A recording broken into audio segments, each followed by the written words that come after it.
What does engineering, long distance running, and youth empowerment have in common? How can you ensure your faith is an enabler for hard work and not an excuse for mediocrity? The story of our next guest will provide you insight into what it means to use your God-given talent for technology in personal growth, entrepreneurship, and to uplift the African youth. This is Molo Molo African Tech Stories.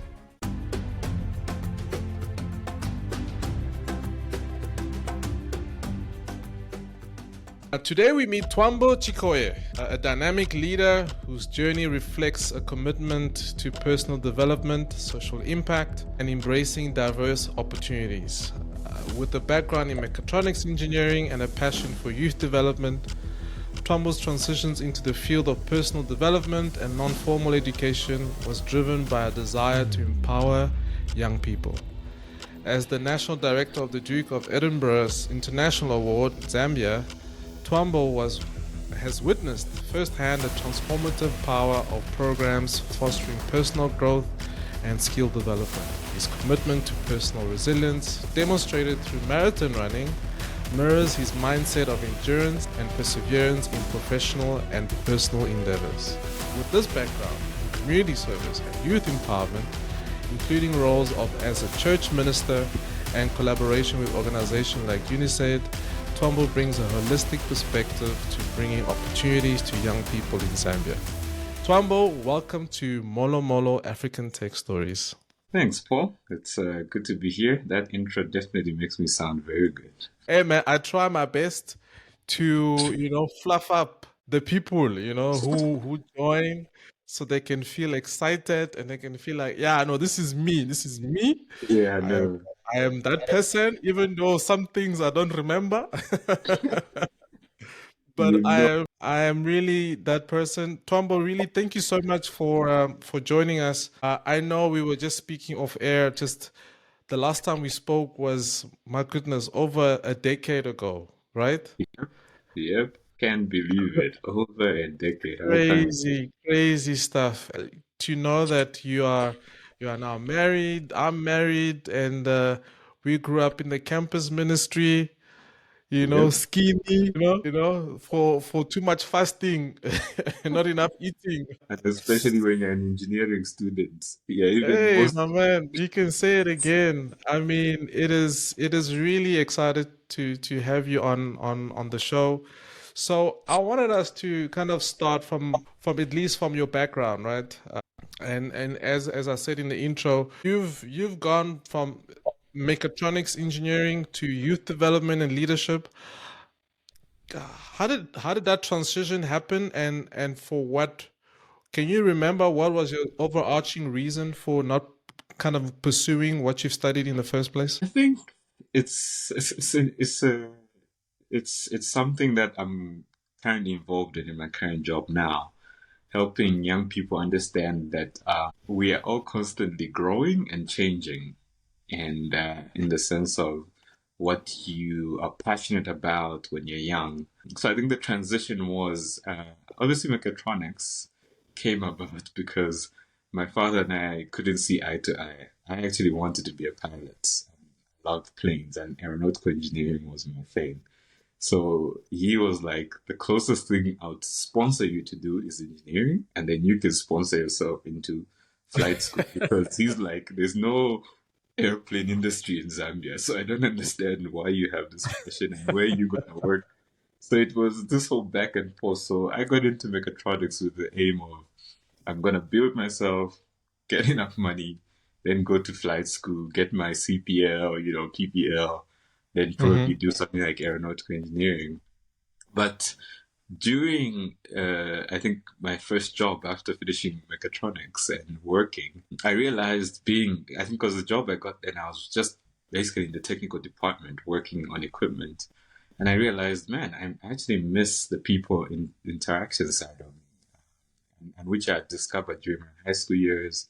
And during also my campus days, I enjoyed people and I enjoyed being around people. So that's how that transition came about, because I started exploring, why am I missing, like the people side, interacting with people, working with people. And it just so happened that the church organization I'm part of was offering an opportunity to work with, people through what we call a 1 year challenge. And so Hmm. when I tested that and I did that, I didn't look back because I just felt like, man, I'm really enjoying the people side of it. So then I was like, I'm now an engineer for people instead of engineer for, mechanical or electronic things. That's where that kind of switch happened. And I discovered a new passion. Then I wanted to Yeah. explore further. Yeah. Very interesting. I'm glad you kind of mentioned that engineer for people. I mean, we had a previous guest where you probably know him. I mean, Gilbert from Ivory Coast, and of course those. I mean, his story is quite a lot different, right? He came through a really hectic cancer journey, but Yeah. he also used that word of, kind of engineering the hearts, or at least kind of, being. I mean, he also essentially was doing engineering, if I'm not mistaken, and kind of an engineer of the heart. What would you say? Well, how would you define what does that mean for you? If you were to kind of, what is it the heart of kind of that sentence, an engineer of the Yeah. hearts? What would you say? Um, I'll kind of take it back also just working like in as a mechatronic technician back then. And a lot of Hmm. my job was kind of, diagnosing equipment, seeing what's wrong, then fixing, so that it can be used again for the guys who are going out in the field. So it was a similar concept in the sense of in this context working for the church in the sense that actually you discover that the most broken things are human beings even though they look well put together, actually, when you sit down, people are going through some interesting dynamics and they're carrying some interesting baggage. And in this case, it was offering the Christian faith as a solution to some of those problems. It's kind of similar as that, like as a Megatron technician is, okay, what's the problem? Why is this not working the way it should? Then trying to replace things or take out things that may be hindering it from working as it should. And so in this engineering people's heart, so to say, was to offer faith or religion as a way to help them with some of the issues that they're facing as a solution. And hopefully they go back out there as more wholesome or whole people. I don't think, in my worldview, there's only one perfect person that walked the world. So it's kind of helping each other along that journey. And so that's where that engineering of hearts of people kind of comes in. Yeah, I mean that's a very interesting concept because I agree with you. I do think we as human beings are very broken. Yeah. We are. I mean, it's actually funny enough. There was a podcast I was watching or listening on, and they were talking about how the fact that we need to stop lying to each other, or pretending that we are okay, Yeah. because we are broken, and we are actually walking around deceiving ourselves and other people, thinking that we are perfect and we are okay, and there's actually nothing wrong and everything is, 100%. And in actual fact, the most critical pieces required to make a human better, or whole, is a lifelong study, right? It's a lifelong kind of figuring out what does that mean, right? Yep, it is. It is. And I think, like you said, we're kind of in denial because we look at history, we look at other people, even the people that we admire the most, like, man, they're the most wholesome person. When you study them out, you figure out that actually they have their own issues. So it's not how Mm. much money you have, it's not where you live, it's not, like you said, collectively, we're broken. And actually, this is a lifelong lesson, of trying to get better. So, yeah. Come on, man. And so, how did, in terms of your journey as a mechatronics engineer into Hmm. now navigating kind of human-centered, right, activities, specifically from a church perspective, but also just outside of that, right? Because how did you get connected into the Duke of Edinburgh? How does that connection play a part in this journey? Yeah, so I think the Duke of Edinburgh, I kind of came across it because I had the privilege to go to one of the best schools, secondary schools in Zambia. And that school, yes, it was focused on academics, but They also believe in developing young people outside of the classroom. So so this school is called Chengelo Secondary School, and then it had an outdoor center called Ndubaluba Outdoor Center. And that's where they offer the program. And the Duke of Edinburgh basically focuses on the fact that you need to give young people the opportunity to discover themselves outside of a classroom, and then they'll hopefully discover their passions or their purpose or place in the world.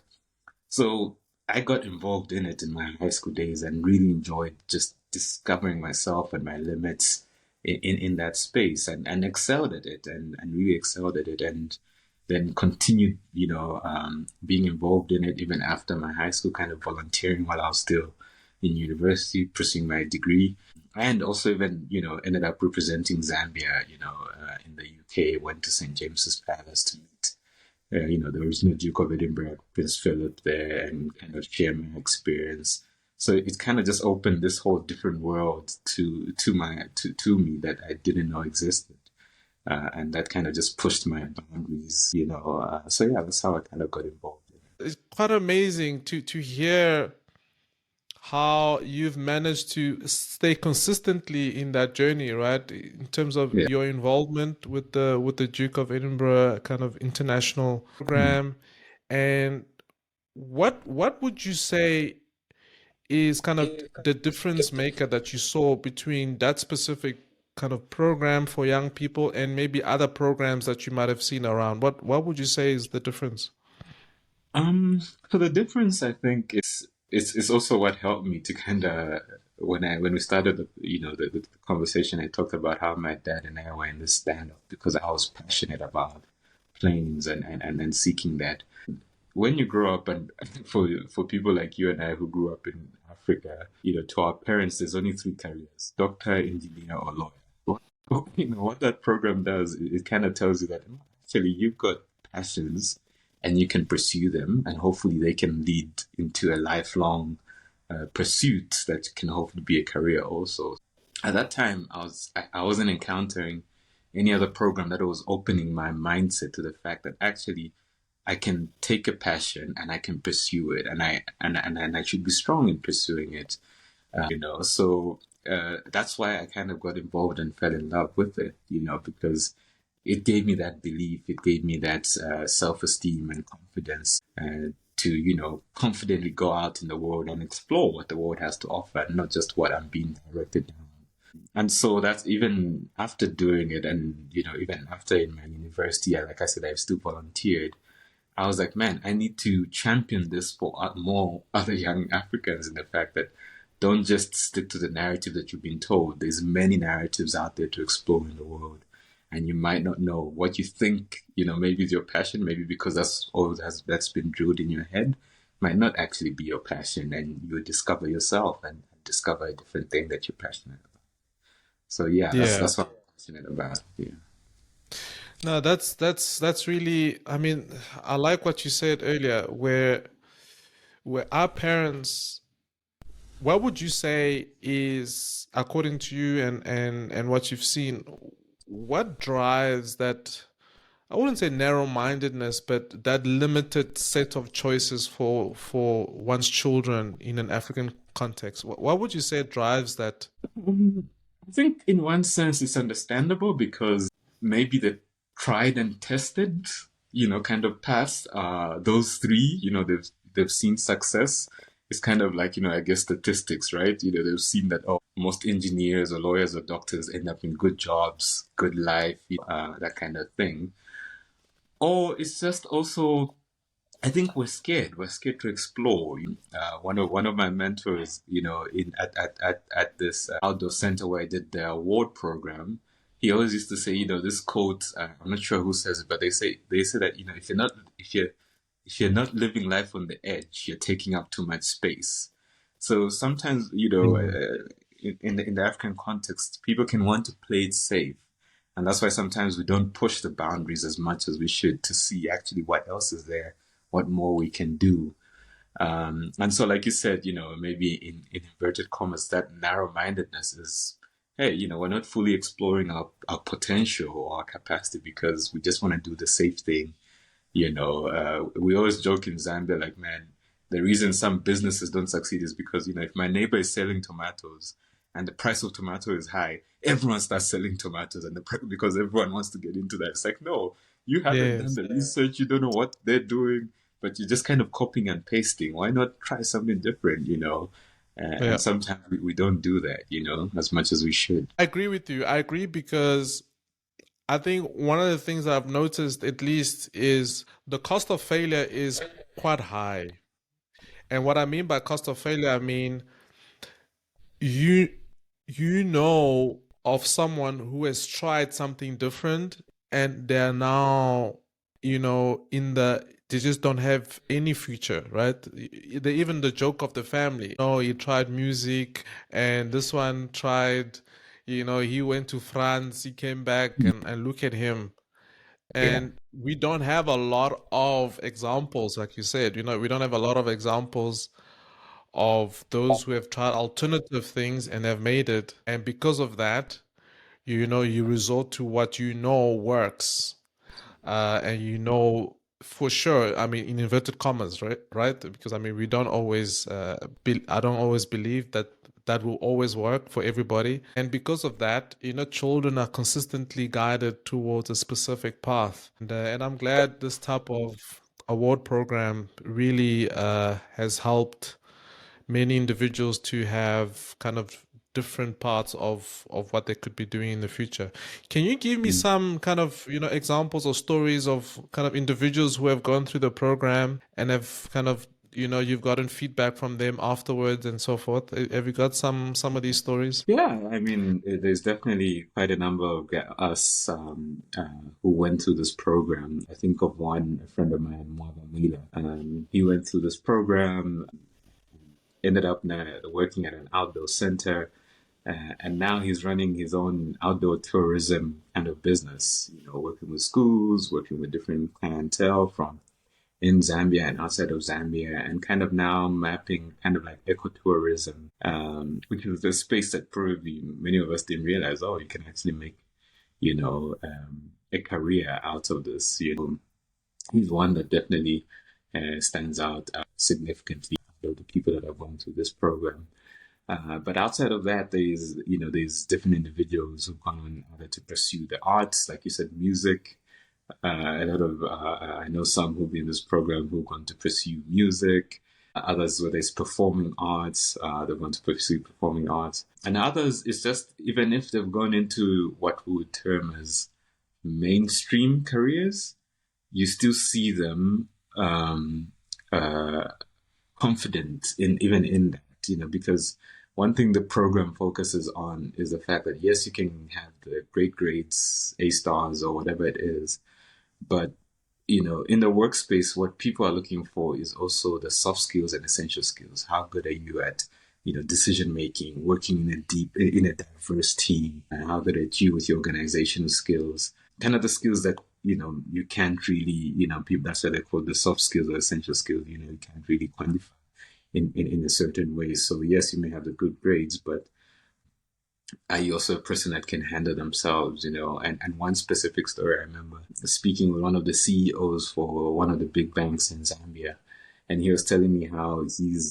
they're employing these top students from the university in Zambia, and then these top students start earning their first paychecks, and then they end up using it on alcohol, or they just can't handle the success that's coming to them because they don't have the soft skills or the social skills, or they haven't gone through the character development or the leadership skills that are needed to handle success as it comes their way, and we see many a story like that where, young people with potential start rising up, they make it out of university and they make it into their mainstream careers, but they can't handle the success that's coming their way because they haven't had the opportunity to explore themselves.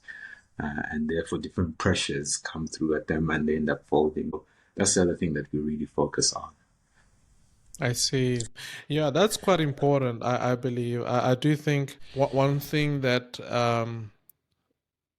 one can always or often fault kind of an African professional is oftentimes their mental fortitude when it comes to stress Yeah. and how you kind of what is your default to handling stress and Yes. handling fame, right? Which is Yeah. in a way a kind of stress, right? Because essentially fame or success is stressful because now you are, kind of in the meetings, you are important, you make decisions, and in itself it's stress. And now the question is, how do you relieve that stress? And what you're saying is totally true, where you could potentially jeopardize your career before it even launched by just having the wrong kind of path in figuring out what does that mean with all these responsibilities, right? Yeah, no, true, very true. The way you put it is so true. In fact, you see it many a times with, yeah, just different professions across the world. In fact, you and I both like soccer. I know that, and I know the other night I was listening to Jude Bellingham from Real Madrid being asked the question that, oh, now you're so popular in Real Madrid, you can't go anywhere without people knowing you or wanting to come around you. How are you dealing with that fame? And sometimes you can't be taught that in the classroom. You have to be taught by other people who've gone through a similar path, or other people who care about your development in that space. And one of my favorite books about this is Things Fall Apart by Chinua Achebe, which kind of depicts that of a young person who tanks his future because he couldn't deal with the fame and the pressure of the fame Mm. that was coming his way. Yeah. Yeah, and it's in a way quite sad, right? Because I mean, I'll use the example you just mentioned, right? Jude Bellingham and many others, to be fair, where you start the first thought is to question, how can a young man so young be so poised Yeah. in the biggest stage of all? But what you forget, you almost isolate the person and think that it's within themselves to achieve it, and you often forget, or you cannot imagine because it's not on TV, the kind of support and the kind of upbringing this person probably had from a really young age to prepare him or her for such a stage, right? No, that's true. That's true. And that's the famous African proverb. It takes a village. It's truly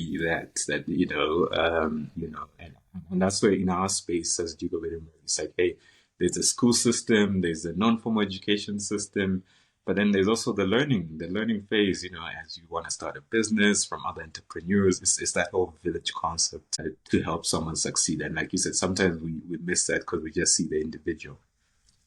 Yeah, yeah. Now, if you were to slightly transition to kind of your role, at least right now, right? In terms of being part of NM procurement and somehow having this intersection between business development and social impact, how would you say that has transpired, and what does that mean for you, kind of trying to manage both worlds within the context of your current role? Yeah, MN Procurements is interesting because it's something that was started by two of my friends that you know well, Da and Hmm. Tumisang. Okay. And then I came along and joined in, and it's just that idea of three young African guys who, yes, we have our careers, but it's like, is there other stuff or other opportunities around us that we can get into? And so that's, it's a global sourcing kind of organization now, specifically looking at the, global sourcing for milk products, whether it's UHT or powdered milk. And so I think, like you said, that intersection of the business development and the social impacts space is, I guess, in your business, they talk about the three P's: people, profit, and planet. Or like these are the big things now. ESG is big now. Social responsibility. So it's that fact that, man, even as you go out there and you're driven to make profits, how are you conscious about the impact that you have, whether it's on the planet or on people? And I guess in our context of, procurements, is that we see an opportunity of basically in the milk industry to be able to supply across the continent to different markets, so that people, yes, have access to the nutrients that are in milk products, but then we can also make a business out of it and hopefully improve our financial position. But in doing that, it's hopefully that we can uplift our community. So the social impact is uplift other people that are connected in our network, with opportunity for them to also be involved or benefit from the fruits of our businesses, our own families, our own friends that are close to us. But then also in that, I think social impact could be just other people who are watching our story to be able to see that they can succeed. If there's a thing, if the theme around what I do is always trying to figure out how can I inspire others to see that they can also succeed. They can also do something that, they never thought they'll do. We never thought we'd be in the milk landscape, but here we are, and we're figuring it out, we're learning, and we're hopefully, getting better at it. And yeah, it's just that mindset again, push your limits, push yourself to see what you can do and where you can land. No, that's amazing to hear that. And just by the way, this is three guys. One is Zambian, one is South African, and the other one is Zimbabwean, correct? Yes. And this is MN Procurements is Pan-African, essentially. Yes, it's essentially that. Wow, that's really exciting to hear. But I agree with you, and I think it reminds me of kind of actually the very previous episode where we interviewed another guest, Alan, and his business model is around underserved communities, right? Where he essentially provides fiber to townships at uncapped at 5 rand for a day of uncapped internet. And again, the business model is around connecting people and uplifting communities while having a business model that can be profitable. And you hear that theme often, more and more often, around different businesses around Africa, where you don't have to be a Tesla, right? You don't have to be a Microsoft. You don't have to be the next Chat GPT to be a billionaire or to make a profitable business that can scale. What you just have to do is just open your ears and open your eyes and see that people are desperate for the lowest kind of help for their day-to-day need, whether it's milk or whether it's internet or whether it's toilet paper. And that on its own is a scalable business that can go very far. Yes, and it's exactly that, like you said, sometimes we can miss the low-hanging fruit because we are looking at different places, whether it's the Western world or the Eastern world, but it's realizing that they're at a certain place, at a certain path where maybe the daily needs of people there are different, the daily need of a person there because of their income is a Tesla, like you said.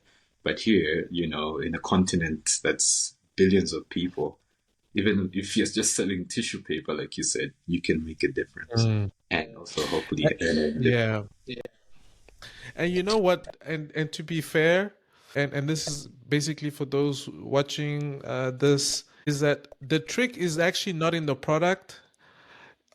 That's what makes a difference. The trick is just an ounce of professionalism in everything that you do that already sets you apart 1,000 folds from your next competitor, because it's a sad truth, right? Where businesses are in a way dealing with not having to be accountable for what type of quality they bring to the market because of a low kind of society in terms of needs, and Africans don't really complain. So even if you provide toilet paper that's half. One time it's half, the other time it's full. The guy will still pay, even though it will stretch. As he goes home, he's like, you see, I'll come back next week, right?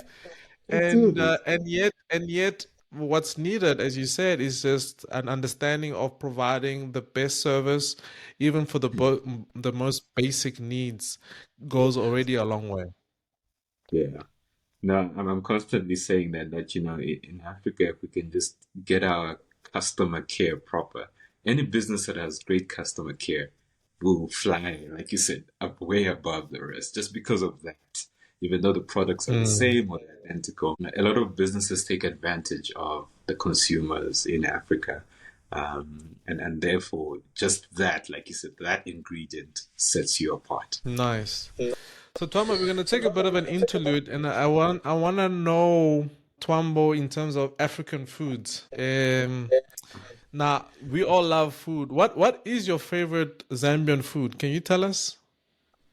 So my favorite Zambian food, there's a fish in Zambia that you get. It's a river fish called bream. So you get the Zambezi bream or the Kafua bream. I love that fish. I can eat that fish any day, all day, with some traditional Zambian vegetables, with what we Nice. call shima, which is like pap or ugali in other parts of the continent. So, yeah, no, Uh-huh. I Uh-huh. love that. Yeah. So that's probably my favorite. Are are you one of those African people that you can't go a day or a week without eating pap Yeah, or maize meal? I am, but I've had to adjust. There's something about it. You overthink and you just want to have more. Yeah, yeah, I know. I must tell you, my dad for the longest of time, I think now he's changed, but I think he's reverted back now. He couldn't go 2 days without eating pap or couscous. He just couldn't, Yeah, like he will bother my mom all the time. Like I haven't what is this rice I'm eating every day? Huh? What is yeah, this spaghetti? yeah. I need African food, you know? So no, Yeah. I hear you. Definitely. You see, Nice, for the man. true African man, it must sit in his stomach. Then he knows he's eaten. Yeah, no, and that for me is quite important to remember is that oftentimes the connections we make with different people around the continent, the number Yeah. one way of connecting is through food, right? Yes, definitely. We've got incredibly diverse food, and that always brings a smile and an ability to connect whenever Yeah, people are eating. no, that's true. You've obviously done quite a lot of capacity building, stakeholder engagement. I mean, you've just mentioned kind of all the way to Buckingham Palace, or at least the Duke of Edinburgh, in terms of soliciting, but also kind of giving a certain level of thanks. What is your approach towards building partnerships, but also that drive change within organizations, but also just outside with external stakeholders? What would you say is your approach towards these things? Yeah, I think my approach is probably what's is called human-centered design, and it's around common grounds. I think stakeholders all have to be getting something out of it. So it's finding that meeting point or that middle point for different stakeholders.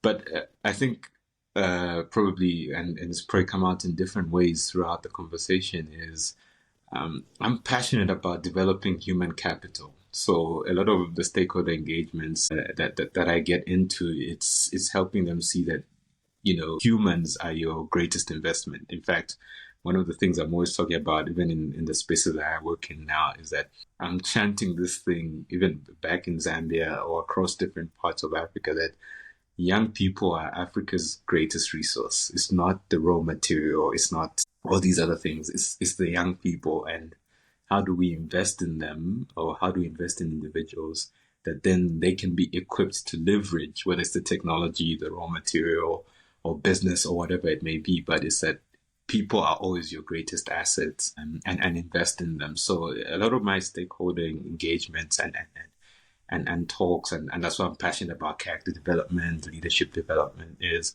how can we use resources, whether it's time, money, whatever it may be, to equip people to become a better version of themselves, so that they can then go on and do greater things. Because I believe that's what sustainability in my eyes is.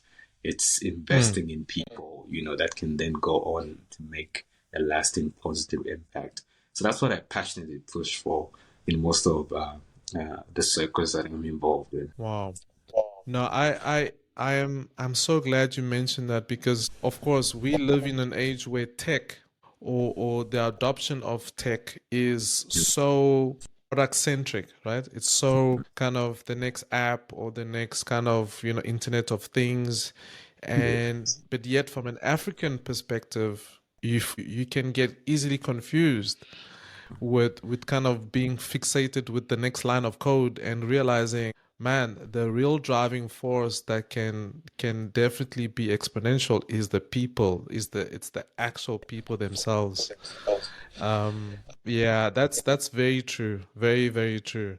I mean, now that I think about it, I mean, again, another podcast episode which we had, and one of the things that this specific business advisor mentioned was that one of the things that businesses have to always remember, especially those who come from outside and want to do business in Africa, but to be honest, I would like to even go further for even those who have adopted Africans who have adopted Western technologies or are trying to mimic Western technologies is to not forget that it starts with the people. It starts with putting people in the middle, community buy-in, trying to kind of uplift the common denominator so that you are able to scale because you cannot scale without the people in the middle. And that's a really powerful thing to remember, right? That people are the resource in Yeah. everything. Let's talk about you are Comrades. You've run Comrades, am I correct? Yes, yeah. On Sunday, I'm running my third Comrades.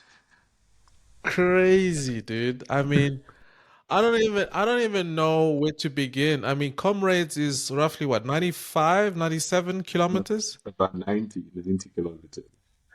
90 kilometers. I mean, I can barely run 5Ks and I'm like, this thing is boring, man. I'm not going anywhere. I'm going nowhere slowly. But let's try and kind of I'm very curious, right? Because Comrades demonstrates a certain level of personal resilience, of course, right? Running for such a long period of time and Mhm. in a way pushing one's own boundaries. What would you say? How can you apply that mindset of endurance and perseverance when it comes to kind of professional or personal development? How do those two relate according to you? Um, I think, one thing I'm realizing, I think the older you grow, and I believe also as you expose more to the world, maybe when you're younger, you're more sheltered by your family or your parents. And obviously, not everyone has this. Some people just kind of jump into a tough life. And this idea of, I think a lot of young people talk about the soft life is Mm-hmm. non-existent. Even some of the most successful people, talk about how, quick success, you should be wary of quick success, because there's nothing such as quick success. And it's this idea that you gotta develop things like resilience, like adaptability, but also perseverance. And so you have to, I think we're designed to be able to face challenges in life, overcome them, and then go on to do even greater things. So when I get involved in like marathons or comrades, and I've done some other crazy things, um, it's for me a personal victory in the sense of that I can push my body and my mind to overcome something that I think would be very difficult or very tough. And then take those lessons, hopefully, when I'm also going through a challenging personal development phase in my life or a challenging, professional development phase in my life to be able to say, hey, but if I was able to do that, surely I can get through this. And it's those lessons that then drive me to stay on the path, to fight, to try and conquer. But then also realizing that you don't always conquer everything. Sometimes you fail, and failure is actually where the lessons lie or where the beauty is. And learning to accept that failure, that man, I think like people have said, it's better to have tried than not to have tried at all. So yeah, in personal development, leadership development, or career development, it's the idea that anything worthwhile is going to be difficult, and you have to develop. I think the word resilience needs to be spoken about more. That resilience in us to go after things that we want to achieve, not be afraid, realize it's going to be tough, but the sweetness of getting over the line overcomes even the most hardest part of the journey. So that's why I guess I get involved in such things. Nice. No, that's really beautifully said, especially that last part where, the just how sweet, the sweetness of it is a kind of an incentive to really try again and try in different areas of your life, because the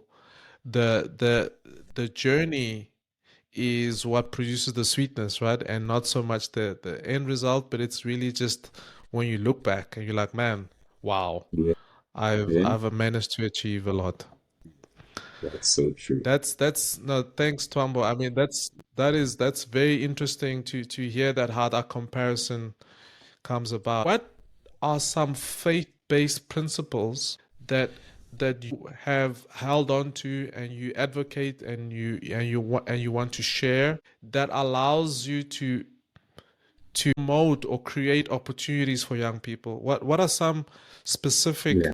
kind of faith-based principles that you believe in, that has helped you to see that through them I can create opportunities for different young people? What would you say? Yeah, I think the first thing that comes to mind is in my Christian faith. It's spoken about in the Bible that the greatest commandment is to love God with all your mind, all your soul, all your heart, all your strength. And then the second part to that is love your neighbor as yourself. And I think in Mm, my role of youth development, international development, business, it's this idea that, my morals and ethics come from loving God with everything I have, all aspects of my being. But in that, I should also still love my neighbor as I love myself. So I shouldn't go about doing things that then cause harm to people that are my neighbor. In fact, Jesus says, who's your neighbor? It's actually everyone. And so, like I said in the beginning, being part of the Duke of Edinburgh International Award, because I was privileged to go to a great school, I was part of that. But then the driving force for me now is I want all young people to have the opportunity to explore themselves and explore their passion and hopefully, pursue something that they're passionate about. Because I know that, like they say, work in your passion and you'll never work a day in your life. So it's that, they get out of this bondage of just working for a paycheck. But then added to that is also in the Christian faith, in the Bible, it speaks about that, to whom much is given, much is expected. And it's this mm, idea that, those of us who've been able to achieve something or succeed at something, or we've been given certain talents, it's not just for me and my success and my enjoyment. It's that much is expected of me to also then, help those around me and pass on, either hope or faith or love or whatever it may be. So it's that idea of that, yeah, I've been given opportunities, and I think this is what youth space or international development or serving is all about. That, man, because I've been given a hand up by someone or something or an opportunity, I need to pass that on and give someone else a hand up. Much is expected of me. So I think it's those kind of principles. Don't be selfish and don't only think of self. Think of others and think of how you can share whatever it is that you have. No matter how little you think it may be, it can have an impact on someone else if you're willing to share.